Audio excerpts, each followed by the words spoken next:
This is the I Was a Wheelchair Kid podcast. It's true stories of people who grew up using wheelchairs after being paralyzed and how they figured out their lives. I'm your host, Pete Anziano, and I've been using a wheelchair myself for almost 20 years.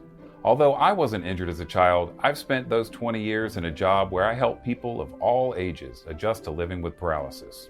And I have learned that being injured as a kid brings a whole different set of problems.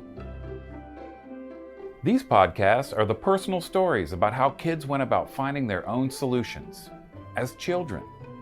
They're adults now, but their childhood memories are powerful. In this episode, Reveca tells her story. Her family had been visiting her grandmother in Mexico, something they did every year. The car trip took 3 days, and on the way back to Chicago, it began to rain. It was New Year's Eve. We were driving on a road with only 2 lanes, and a semi-truck pushed us off the road. And the vehicle flipped 4 times. I was taken to a hospital by ambulance and then to the nearest trauma center, which was in Houston. I honestly don't remember being told I had a spinal cord injury. I knew right away something was very wrong, and I knew that it was severe. And those first few days, everyone kept touching my feet and asking me if I could feel it, if I could move it. I could feel stuff, but it felt very distant. And so I was almost questioning if I could actually feel those things. And I remember having a conversation with my dad about me not being able to walk again, and him telling me like, oh, you just need to work really hard and do your best and you're going to get better. So it was never, you're never walking again, it's permanent. It was, this happened, you're going to get better. I knew it would be a long road ahead, even though I still wasn't aware that a spinal cord injury is very, very permanent. Reveca was 13 years old and still learning the extent of her injury as she went through 4 months of rehab. She had lots of support from friends and family. Even so, she felt alone. This was right before I started high school. I was in 8th grade, right about to graduate. I would wake up very early, 7 a.m. I think, and had to start by relearning how to brush my teeth, relearning how to eat, how to put on a shirt. Everything was learning and rehabilitation. It felt like, my entire time being awake. It was very intense and focused on rehabilitation. Looking back at it, it was also very lonely because nobody knew what my experience was. They were there to support me, but they didn't know. And I think that it was lonely and that I was angry and I was depressed at certain times. But because I had support from everywhere, I felt like that helped me stay with a positive attitude, like just to not let me kind of go into those dark places that I could have gone to right after my injury.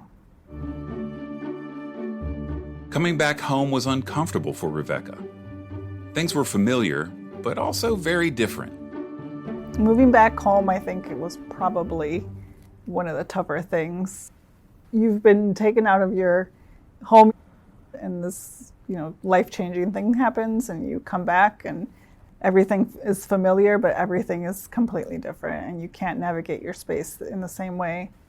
Like, everything becomes a barrier. Fortunately, my house was a ranch home, so there wasn't a lot of modifications to do for me to be able to go in and out. We made a ramp, we widened some doors. Eventually, we were able to make a bathroom accessible. So everyone just did what needed to happen so that we could continue life. Before my injury, my chores that were assigned to me were usually cleaning the kitchen after school, after we would eat, cleaning the kitchen, washing dishes.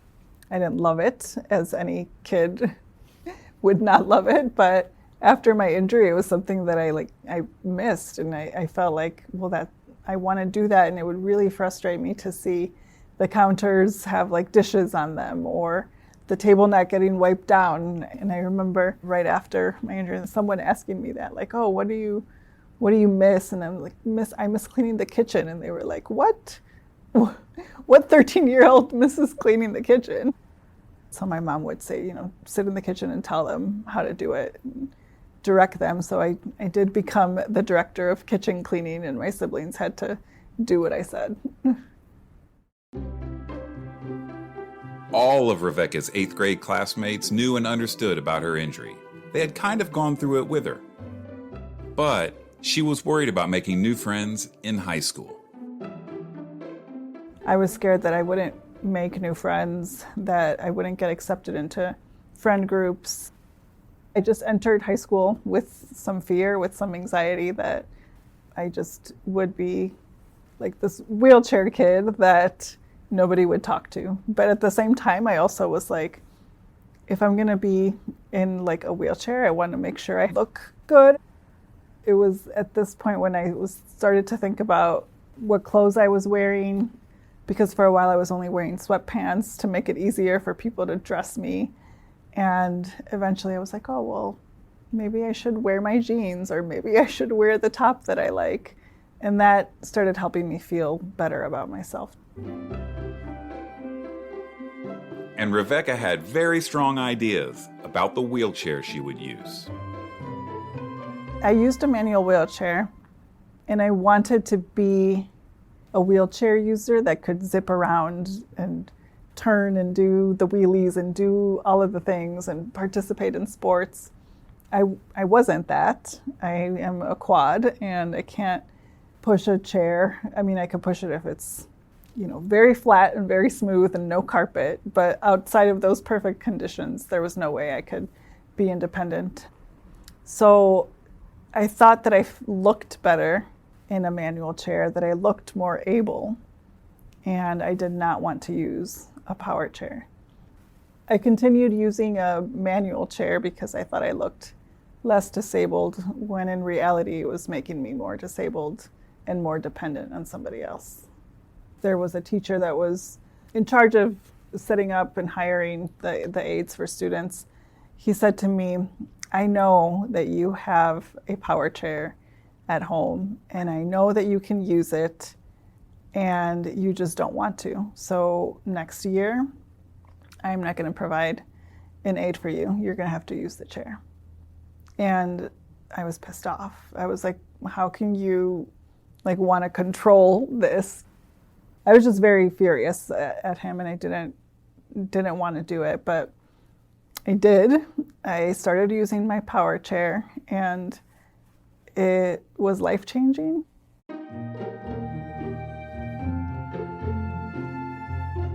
I was so independent. I was going to class by myself.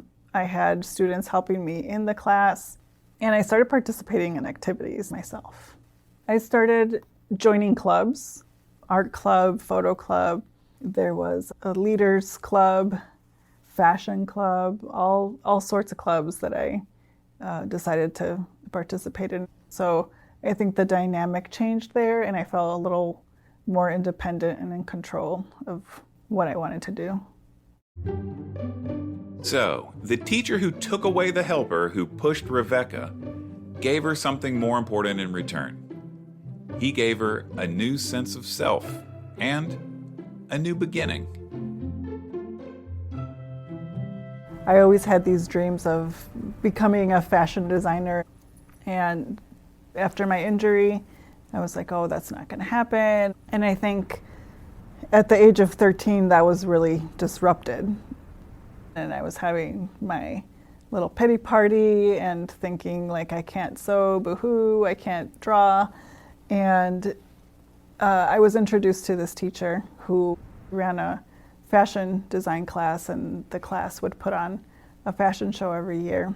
And I was telling her, I would love to participate, but I can't sew because I can't move my feet.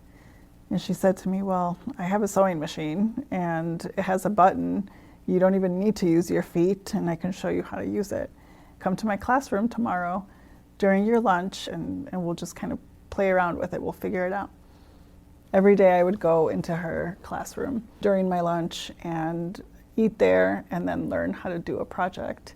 She showed me how to cut fabric. She showed me how to sew, how to make patterns, and then encouraged me to apply to a fashion design program, which I never thought that I would do after my injury. I thought I could see this becoming a career or a profession for me.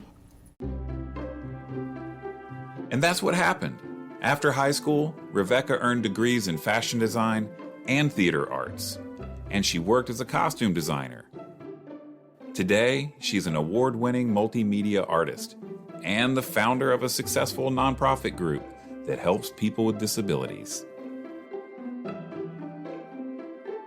I feel that having those two teachers believe in me, or at least show an interest and give me a little bit of tough love, was like, oh, this isn't the end. This isn't a stop to my dreams or to the things I want to do.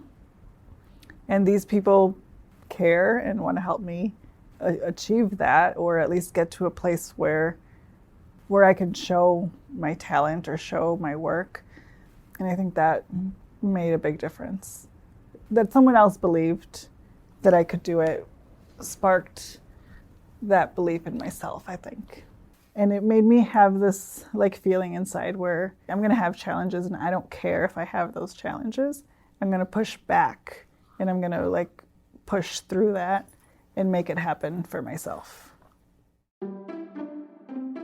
This episode was produced by Thea Flom, Stephanie Lolino, and Ann Hamilton.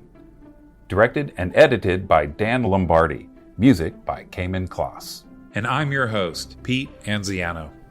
I Was a Wheelchair Kid is a joint project of FacingDisability.com and the Shirley Ryan Ability Lab. It's funded in part by a grant from the National Institute on Disability, Independent Living, and Rehabilitation Research. Grant directors are Dr. Alan Heineman and Dr. David Chen. You can find more I Was a Wheelchair Kid stories on FacingDisability.com/podcasts and on Apple, Spotify, YouTube, or wherever you get your podcasts.